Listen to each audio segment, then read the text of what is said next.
Okay, let's roll. Setting, the Golden Rule Saloon, 1851. Quickly built of canvas and bare wood around the recreational needs of determined and still hopeful gold rush prospectors. Theater seating transitions to rough-hewn benches and a table on stage.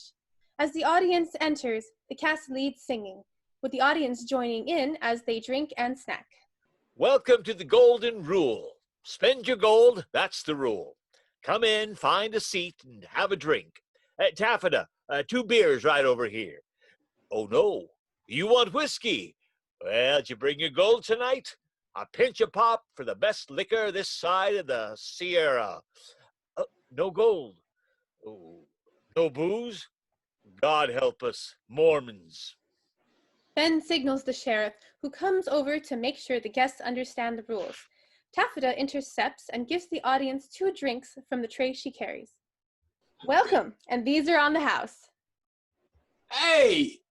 Ben says there's a fella back there who won't give up his gun. Sheriff is quickly off to enforce his prime directive. Taffeta winks to the audience. There's no one with a gun. Other scenes follow until Ben reviews the next complaint. Very well. The next case is Madame Artois. Again. Sheriff sets a chair center for Atoy and swears her in as Ben continues. Well, I think you, the jury, ought to know this is not the first time you have appeared before this judge. Indeed it is not, and you have always been fair. Well, I just follow the law. I left Canton with my husband aboard the China Clipper. Do we have to go that far back? When I arrived, my English was very poor. Apparently we do. All hands on deck. The cast assembles into a ship, a massive China Clipper. Atoy and her husband sit together as supercargo in one of the few cabins. The husband is very sick. Atoy? Atoy, come here. Yes, my husband. You mustn't leave me.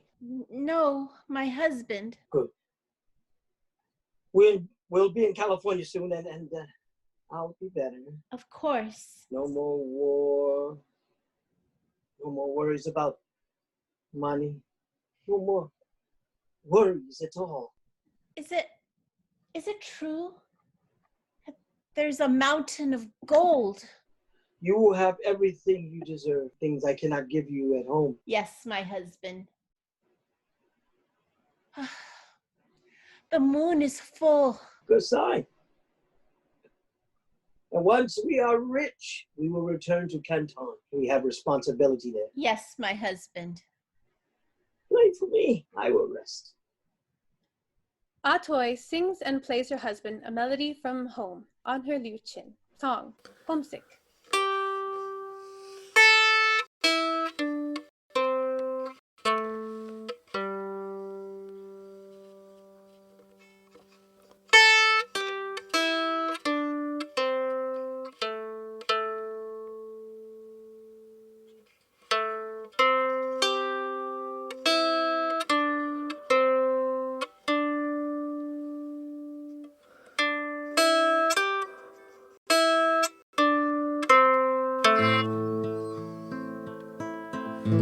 By my bed a pool of light.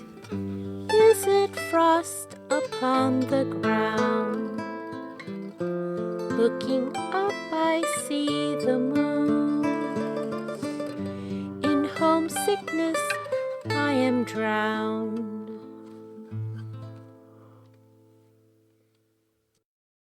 When she finishes, she can't hear him breathing and gets very close to check. Nothing. She sobs. Suddenly, the captain raps on the door and enters. He's been spying. Excuse, madam. Husband good now? Yes, I think so. Thank you, Captain. Captain knows he is not. You have family, California? No, just we two. You, #1 China lady me take to America. I mean, first. First China lady. I understand. My Chinese very bad. Yes. No. No. You talk English? Very little. Very little. Yes. Must learn. Some jobs don't need a lot of words. Pardon? No one in California, you say. Money? Return ticket? We have months still to sail. She has nothing. Atoy gently covers the face of her now dead husband. The captain offers her his hand. Your choice. She considers her options. She takes the captain's hand. Time shift. Atoy is now the captain's personal companion. It is 1849 with San Francisco on the horizon. Gamsan. San Francisco. Land. Good. You're not going ashore. Chief, break out the chains. You chain me? Chief and captain loop a chain around the entire cast, including the jury. Period photo of sandy San Francisco Bay packed with abandoned sailing ships. See all those ships around the harbor? Since the gold strike, every ship has lost men who desert to go look for gold. Some entire crews, even their captains. Over 200 ships are waiting out there for enough sailors to leave.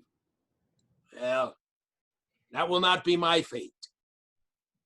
Chain all the men together. In that way, if one wants to jump, the others will stop them. Or they're all drowned together.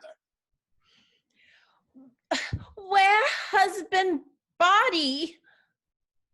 We're leaving him here.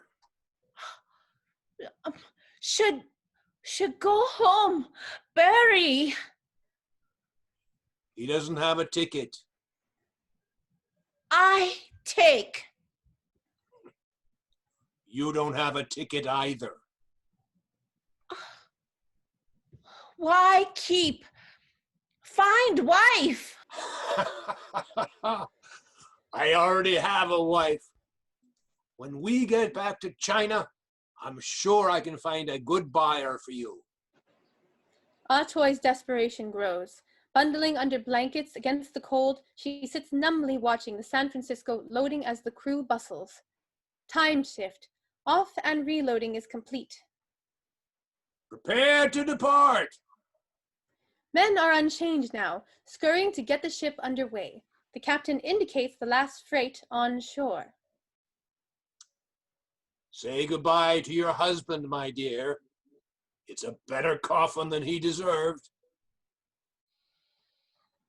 Madam? Miss Atoy!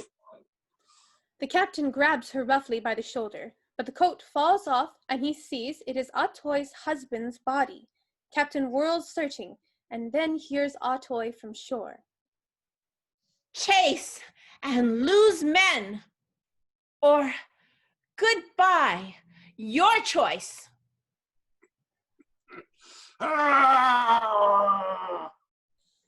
The captain calls to his crew. Make sail! You heard the captain. Make sail. As the captain and crew sail off, Atoy speaks softly. Goodbye, my husband. Scene and characters return to courtroom.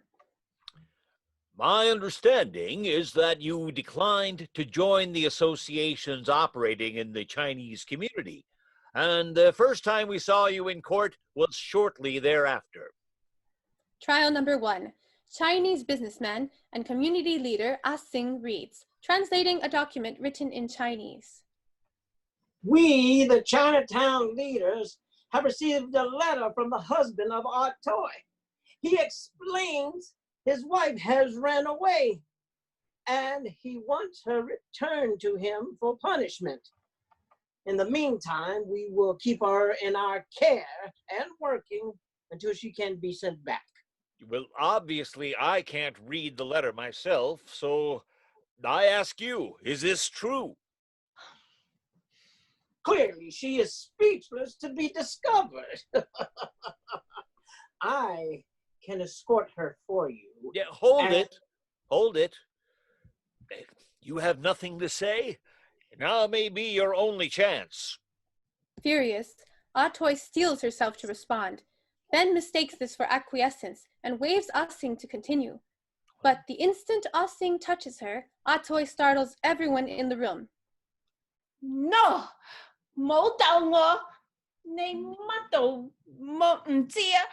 I take it you 個 object. 細路都唔識嘢，佢識去美國做大粒佬啊！有怕嗰啲中國人佢大腳㗎，佢想我 Madam, Madam, 你不要殺我啊！ Madam Atoy, why did you come to America? Make better life. And your husband? Die on boat. Judge, someone is lying. Jury, tell us who is lying. Point to the tiger lady or this man. Count on 3, 2, 1, point. Jury votes, probably for Ah Toy. Madam, I believe you are here for the same reason as the rest of us. And damned if I'm going to turn you away. Case dismissed. Welcome anybody who's come here to do for him or herself. God in California will help you if you're one who does for themselves. Welcome those who help themselves. Not long afterwards, I understand you found a business for yourself. Ah Toy attempts an alluring but amateurish pose.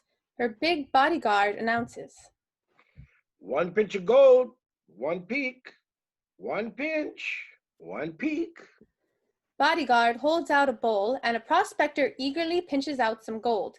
Ah Toy leads the prospector off stage. Which did not go perfectly. Ah Toy shrieks. She runs back on stage with her bowl of gold, furious. They cheat. No pay gold. Brass. Who? He. And he. And he. And who saw this? Pointing to her bodyguard. He see. So there's no actual injury or damages. Jury. Not this time. If he's your only witness, I have no choice but to dismiss. Huh? Bangs the gavel. Ah Toy is mystified and suspicious as music resumes. Roads are still changing. Better understand the game. Not everyone is worth or even listen to the same. Not heard or listen to the same. Courtroom resets for another trial. Number 3. A churchwoman reads her complaint.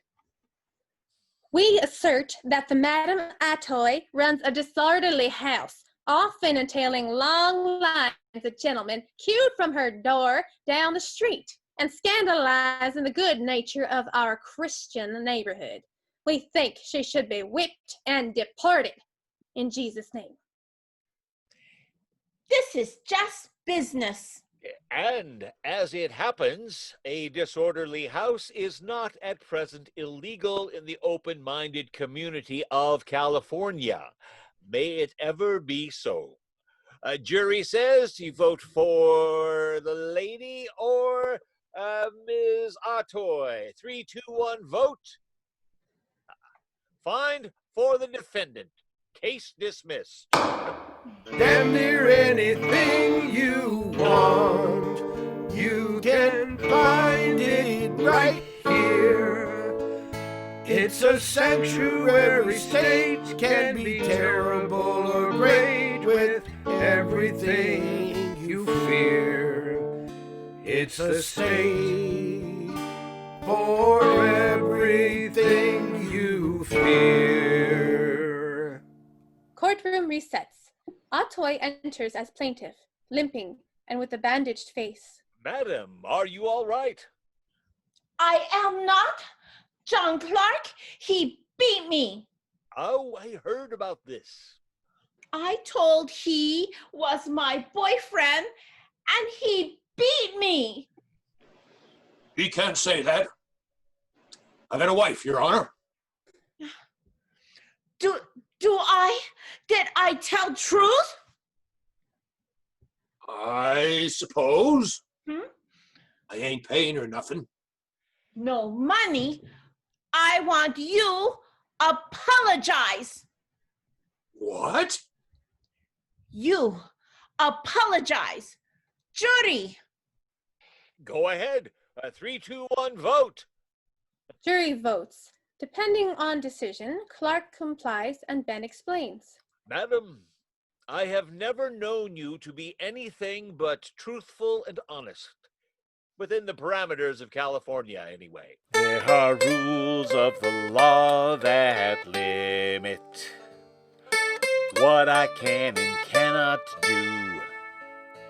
For whatever it may be worth, know that I apologize to you. You apologize. I apologize to you. Atoy accepts the apology, and the sheriff bangs the gavel. The court resets. Now a different Chinese woman stands as the defendant, and Atoy is here as her advocate, increasingly confident and composed. Your Honor, my client is charged for beating a man who refused to pay his debt of honor. Justice is clear. She should be exonerated and the plaintiff required to pay the charge. You can't do that, Judge, and you know it. What are you waiting for? Innocent? Guilty?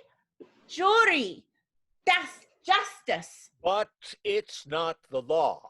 California law says no Indian, African, or Oriental can testify against a white man. Yes, sirree. Nor vote, nor be a citizen. Not supposed to be on a jury neither. If the law does not protect us, why should we follow the law? You're not wrong. The law only protects non-whites from each other. Dismissed. Gavel. Not everyone is heard or listen to the same. The rules are still changing. Need to understand the game. I